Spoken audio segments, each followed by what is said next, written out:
Well over 2 decades ago, NASCAR developed what we call the roof flap system. There's one on the left and one on the right, and they're designed if a car spins backward, they come up, sets the car back down, maybe keeps it from getting upside down. It's a lot like what you see on an airplane wing when a plane lands to slow the speed of the plane down. Now the way they're designed when they're closed is to be perfectly flush with the roof.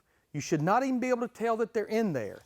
Now we've talked about this before. Tracks like Daytona and Talladega, anything you can do to get air off this rear spoiler, it's going to help the speed of the race car.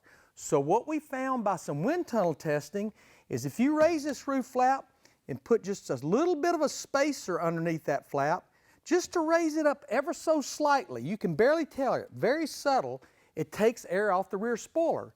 We would do that out on pit road before qualifying. Now the opposite of that would be at all the other tracks, what we call downforce tracks. There's a little adjustable spacer right here. We would adjust that down. You can almost twist it with your fingers and it would lower the roof flap down in the cavity. You'd have that little bit of lip right there, and that would actually create rear downforce, help the grip of the rear tires. Now we did this for a number of years until NASCAR finally started looking a lot closer at the way the roof flaps were, and it's absolutely a must.